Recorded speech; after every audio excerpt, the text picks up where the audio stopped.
So the following three horizons is what our solutions will be focused on. So the business builder, the growth accelerator, and the turnaround strategizer will all be focused predominantly on these three horizons.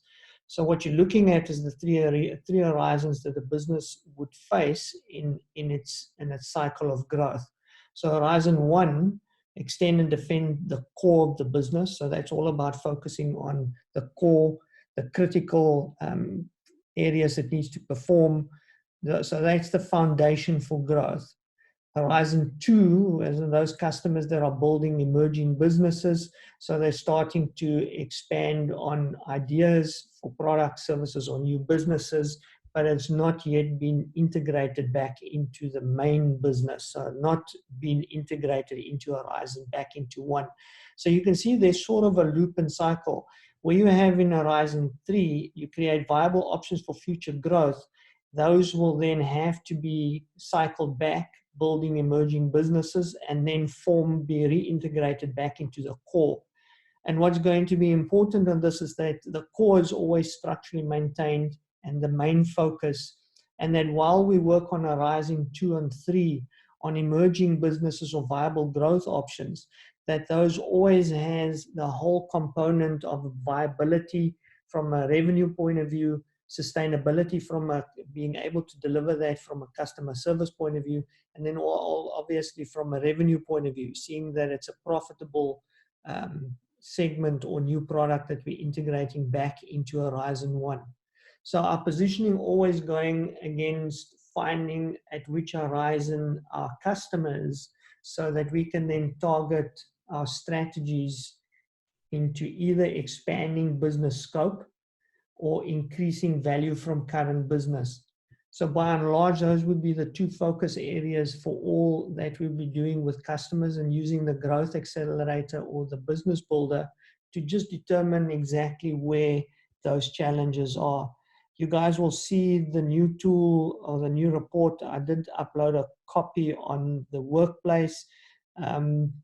The turnaround strategizer focuses on where exactly the company can cost and manage costs and refocus back on that core. So that would be increasing value from the current business.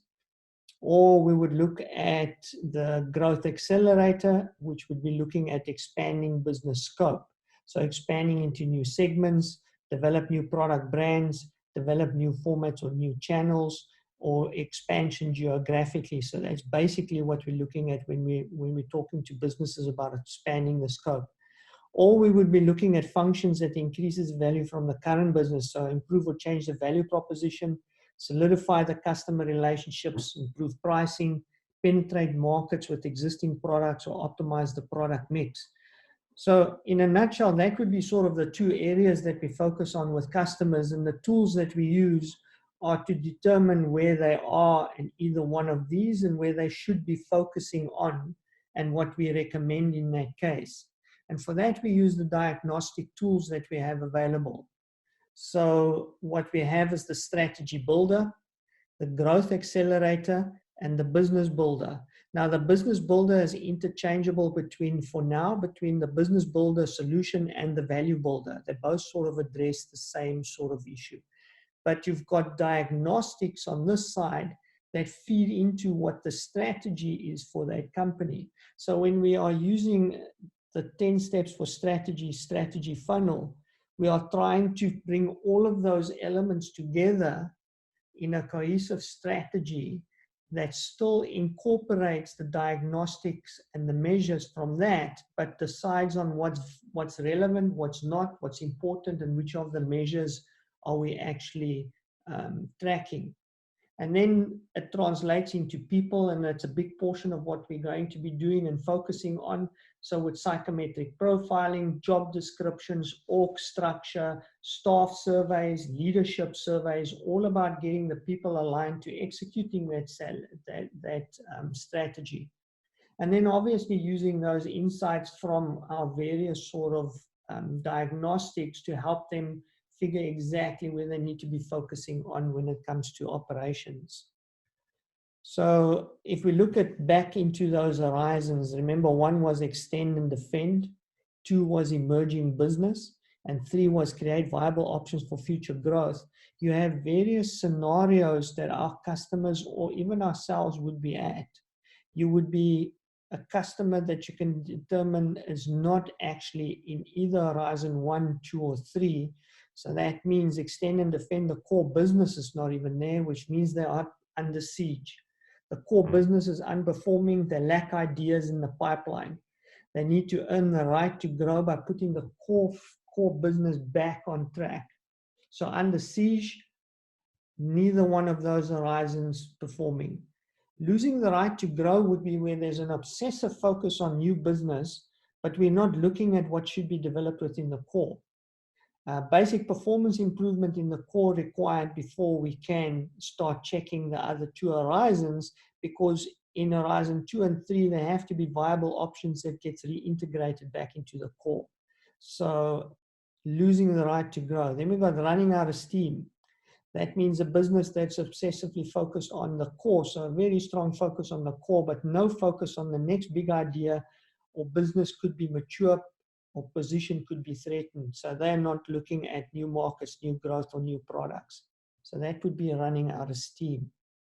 So inventing a new future, this is where a business has got to balance both the fact of inventing something because their core is not viable to proceed anymore.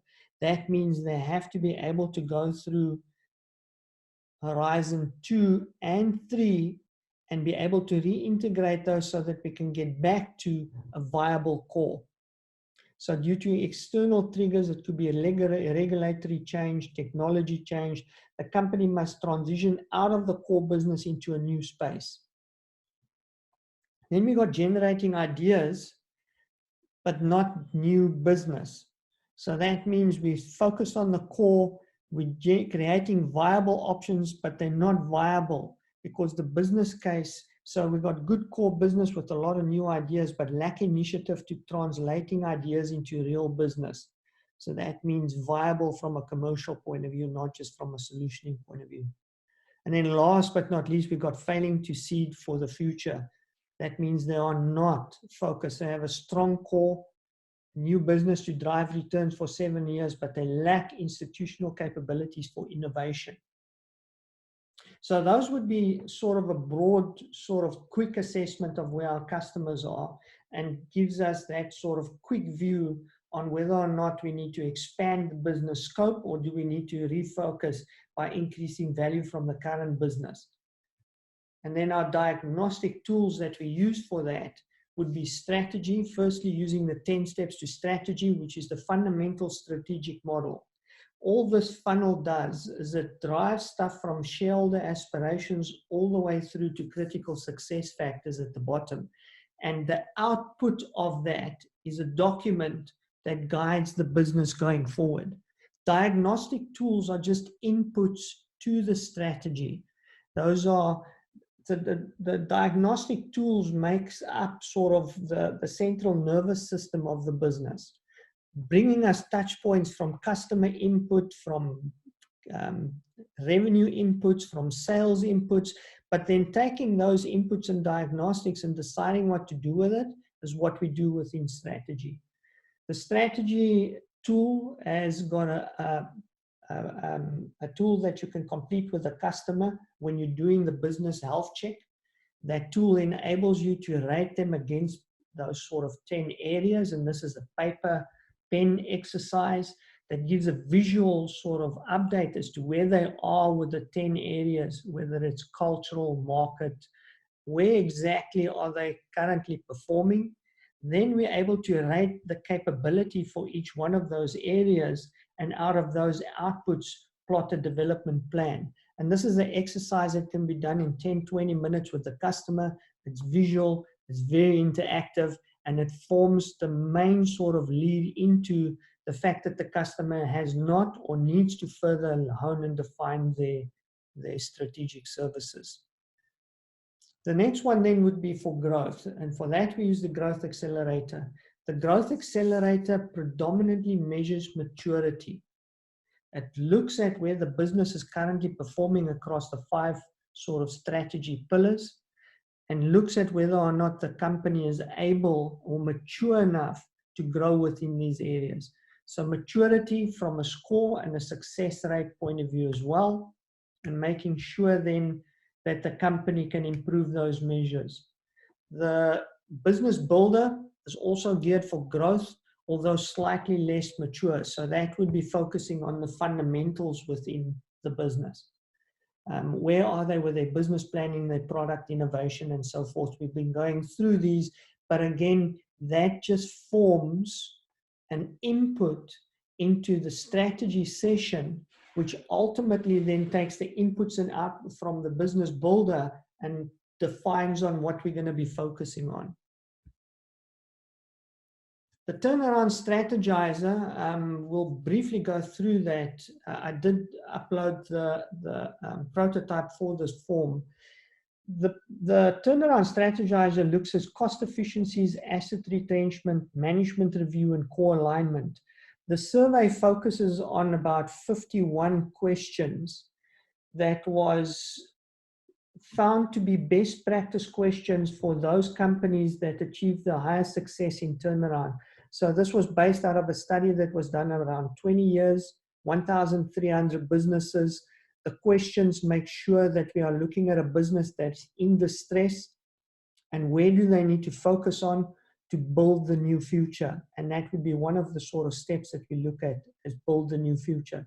So this tool will be the same, will be the next one that will be uploaded into the module, allows the customer to quickly do a survey. It's positioned in line with what do we need to do to get back to normal after COVID. Where is it that they need to manage their business critically now over the next month or two, and what's their strategy going forward? So how do we build for the future? More about this over the next week or so. Then we've got psychometric, the psychometric profiling that we do. If you haven't got access to it or haven't looked at it, please reach out to Estelani and just make sure that you catch up on the psychometrics. These are phenomenal psychometrics that enable you to determine what characteristics needed for a job, what's the ideal candidate for that job. If the candidate completes the psychometric evaluation, it gives you interview questions, it gives you performance improvement questions. So this is sort of a best-in-class psychometric tool. The sales, they call it a POP1 survey, is a phenomenal tool for getting sales teams back on track and improving sales team performance. So that's the areas that our tools focus on and that we'll be much more focused on going forward. So where or not the customer lies within these two branches, whether or not that be expanding business scope or increasing the value from the current business. And all of those elements combines into the 10 steps for strategy module. That means how do we take all those and build a coherent competitive strategy. So that's just a little bit of a background on some of the tools that we have. What we're going to be looking at specifically today is the business builder. For the business builder, the growth accelerator, we'll be looking at strategy as the core starting point for trying to measure or not whether the company has earned the right to grow and whether or not where their maturity is to grow. So the growth accelerator predominantly focuses on building a company, a strategy to increase their maturity. So strategy, not just the total misconception behind it, and there's a lot, we put strategy in front of everything. So it's untrue that a strategy has become irrelevant. I think it's the most important thing that's relevant in today's day, especially for where we need to change. And I think that's where Business Doctors is so prime positioned to leverage the fact that businesses need to know that they need a strategy that is not just a mission, vision, plans, and tactics. It's more than that. It's longer and further looking than that. And a strategy is also not about adopting best practices. So it's not just looking for efficiencies. It's how do we take all of those things into a coherent strategy. And that's why I keep on re-emphasizing that the diagnostics feed into the strategy and does not replace it. So within the 5 sort of pillars framework that we use for the growth accelerator, we use the integrated cascade of choices. So those cascades would look at what is your winning aspiration. So this is the reason why the business exists. Where will you play? So this is the playing field where we can achieve that aspiration. So knowing the categories, geography, the consumers, the customer profiles, the channels, define where will we play, how you will win. So that means moving into a positioning where we're not playing not to lose. We actually have an aggressive competitive strategy that's playing to win. And to achieve that, what capabilities must be in place? So ultimately, what capabilities are there within the organization, and what do we need to get to where we need to go to achieve this new strategy? And then what management systems are ultimately required? So what systems will support this business going forward? So you can see the growth accelerator uses these categories in order to determine and measure how the customer is doing in each one of these areas. So if the customer does not score well in winning aspirations, that sets a clear focus as to what they need to get into place before they can focus on where to play, how to win, because these are cascading into each other. So if you look at the cascade, you've got on this side, you've got winning aspirations, who feeds into what are those aspirations and how do they determine where to play? Where's that market segmentation? What does it look like? What says how we're going to win? What are those aggressive targets and measures? How to win is what is our strategy for actually winning? And then what are the capabilities that we need? And how can we leverage management systems? And you can see each one of these form a feedback loop into the previous. They are not just interlinked on the cascade down, but are feedback loops that reinforces each one of the preceding areas. So depending on the company's size, it's just to also illustrate that each one of the strategic groups or business units will have a drill down from the top company level. Those aspirations will drive the aspirations of the strategic group as well as the business unit and where to play and so forth. So if we look at the growth accelerator, you have the overall success rate of a business, and you can see that success rate is red until 65. It's different to having a 55% success rate when we only need to get past 65 before it's red and get past 80 before it turns green. So what probability of success does this business have? 55%. They score 55 out of 100. If you look at aspirations, they score 6 out of 15. So that means the winning aspirations has not been clearly defined. That's why we'll have issues within how to win and where to play. As you can see, this company is sitting on 14 when it comes to systems. So that means over-focused already here, but no clear linkage on whether or not that's the winning aspiration. They win how to win, 10. So that means, is the company clear on what represents a winning strategy? What are those KPIs, those measures? Where to play, 12 out of 20.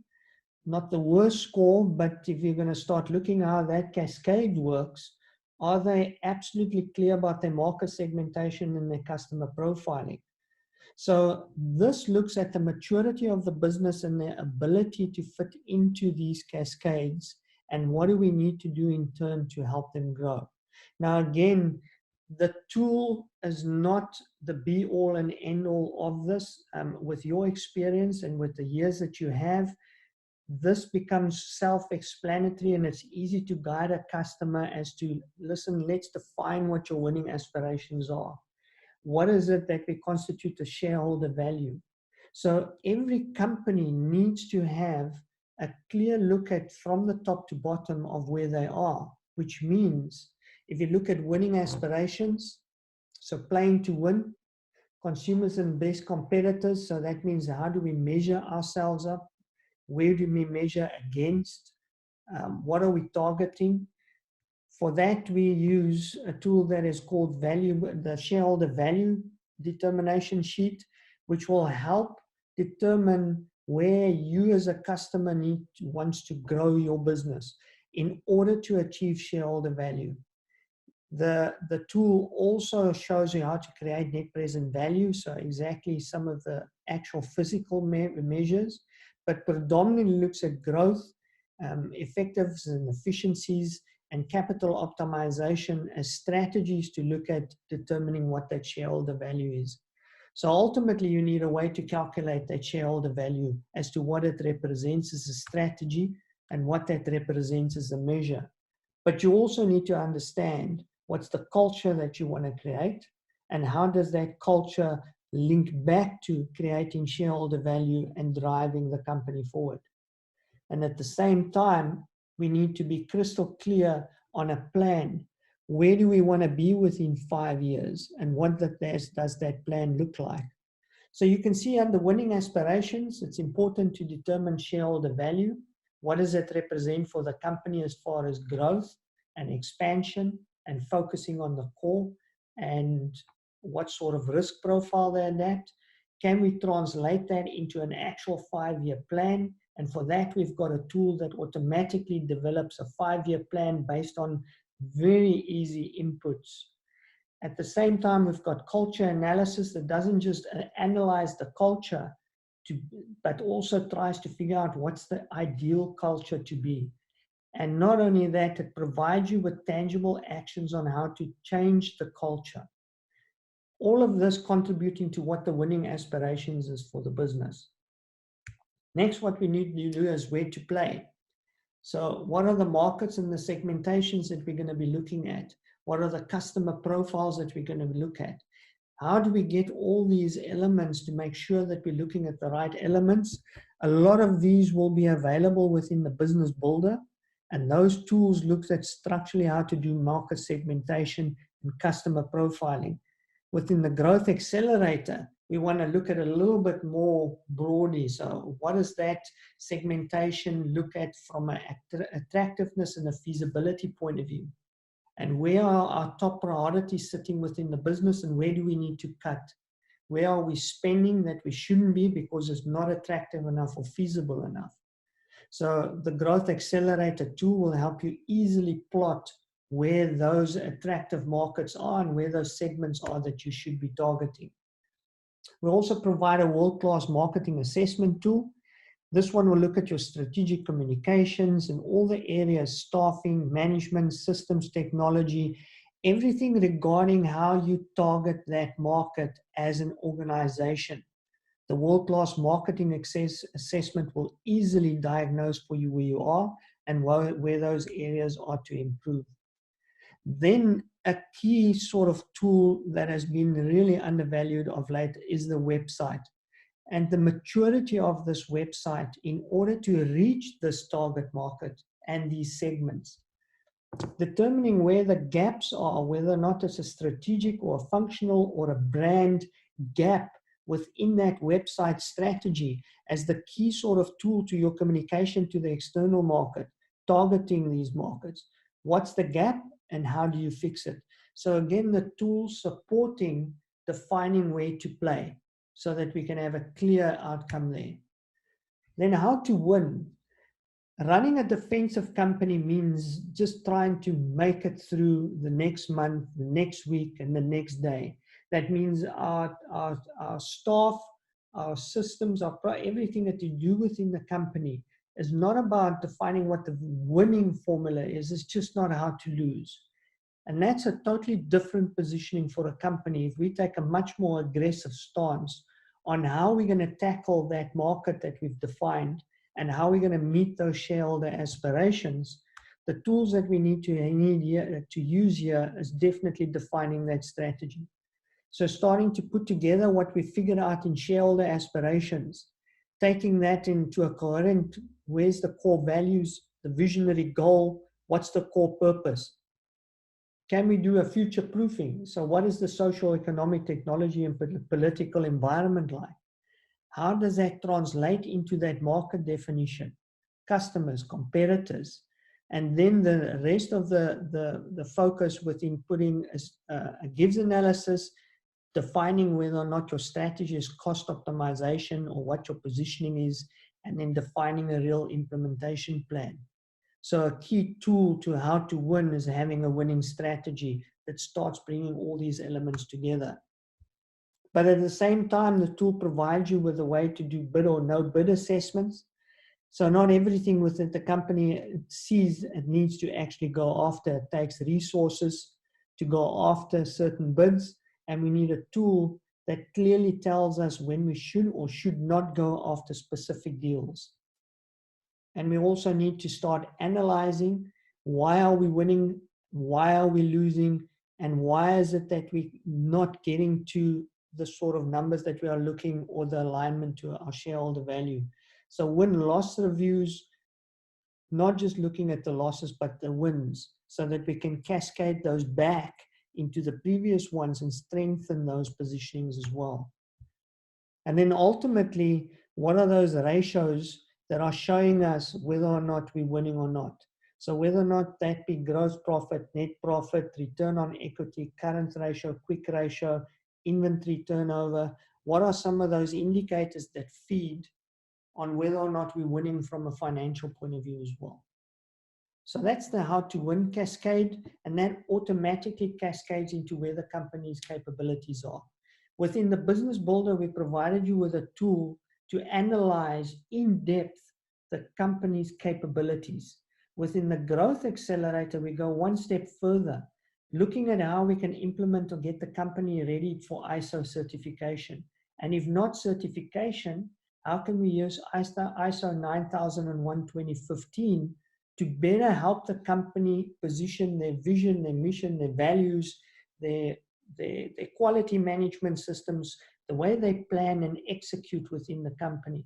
So ISO readiness, you've been provided with a tool that helps them analyze what is ISO, is it for them, what do they need to do to get more compliant and ultimately more certified. We've also provided you with an ISO master class for you to get a lot more in-depth knowledge and maybe look at whether or not ISO certification is something that you need to focus on. And obviously, when it comes to capabilities, if we say that the only way to win is having a winning strategy, then it makes sure that that strategy is defined into a portfolio. That portfolio must then be drilled down into projects. What drives the step-by-step about what the company does is defined by the projects that they go ahead and deliver on. Here we'll do a project management maturity assessment, whereas within the Business Builder, you focus more on which projects to do or not to do. Here we look at those capabilities of doing risk assessment, communications, shareholder communication, and all of those aspects within project management. And lastly, we start translating those into how do we support the order to cash process from an ERP system. So where's the enterprise resource planning systems? What software is available? What do they need? And how do they integrate? This assessment will give us a quick view on where that software and integration is needed. And this will also tie into what they would need from process mapping and automation. So that's the cascade for the Growth Accelerator and the tools that fit into this. The tools that help them get from a winning aspiration into where to play, structuring that, how to win, starting to put those into capabilities that can execute and systems that can track. And again, that logic flow, meaning that it cascades down, but it also reverse engineers. Our how to win or our win-loss analysis will feed back into the way to play and drive us into new sort of focuses on the areas that we are winning ultimately within the business. So that's the Growth Accelerator. So roughly define your winning aspiration, focus on where to play and how to win choices that form the heart of the strategy, and then ultimately define the systems, the processes that will drive and automate that. And all of this is achieved out of an easy survey that helps guide where you want to have those conversations within the business. So that's from a Growth Accelerator positioning. I just want to quickly illustrate the system, just so that we've got a clear view of the modules within the Growth Accelerator. If we look at the Growth Accelerator modules, again, from your portal, you are able to provide the customer with a survey. Once you've provided them with that survey, they can then enable the modules once you've met and determined what the path forward is. And the same way these modules work, if you look at aspirations, you will have goals. Goals tell you what to achieve with the customer. And those have been split into advanced, primary, and secondary goals. It's important to focus on the primary goals, and if the customer is more advanced, then integrate the advanced goals. So shareholder analysis is a fairly advanced deck and calculation, and that's why we've put it under advanced. Primary is the 5-year plan. The organizational culture is important. Culture linkage into strategy is just a format that you can use. But secondary to that, we've also got management culture analysis. So then you can go look at additional content that we've got from the free management resources. And we've also got the videos that will teach you each one of these tools that are available under the downloads. So again, the shareholder analysis, fairly comprehensive. The 5-year plan through a simple, I think it's no more than 10 fields that you populate. It will automatically populate the P&L, the balance sheet, for a 5-year look at the company. And then we've got the various culture analysis that you can do. So that's aspirations, where to play. Again, the goals. The goals here will start showing you which ones do you need to go back to Business Builder. So if we review the marketing funnel calculator, that's a Business Builder. So on where to play and how that affects marketing, one step back into Business Builder if it's not done. Secondary, the growth planning system. Primary for here would be the world-class marketing assessment. That is the primary tool for this. Secondary to that would be demand generation, website maturity, or lead generation maturity assessments. So again, some content, the videos on how these tools work, and then the tools that are available for you for download. Capabilities, just quickly look at capabilities. That primarily looking at ISO and providing you with a gap analysis. And this is a simple gap analysis for us to, even for people who have got no understanding of ISO, to see how relevant it is if they informally shift to this in their business. Then the complete the project management maturity, and under the downloads, you can see we've included the ISO masterclass, which is an in-depth masterclass that will help you position yourself as an ISO specialist. We have the ISO readiness certification, and then a presentation as well that you can use at one of the seminars. How to win. How to win will predominantly focus on the 10 steps to strategy. The Business Builder modules should have been done on Business Builder or can be circled back. So customer surveys, culture surveys. Remember, this is how to win. So this is primarily about the strategy. Win-loss review, bid assessments, all of these, the videos are available. We've made some free management content available as well. The videos are available to help you go through these downloads, which includes the workbooks and the assessments that you need. And then lastly, but not least, the systems, which gives you a new software analysis. I did a quick review on it, although it's pretty self-explanatory. And other than the 2 modules that we have to refocus or revisit within the Business Builder, we just complete that system analysis. So again, the overall score and the report, I just want to see this Growth Accelerator report. So remember, the objective here is to take the report, go through it, and at each one of the steps, determine what you are going to do with the customer. You're still able to see my screen. Just stop me if you are not. I'm looking at the Growth Accelerator report. We are currently updating this as we speak, but at this stage, it's available to do actual customer analysis. It just doesn't allow them to work through it through themselves.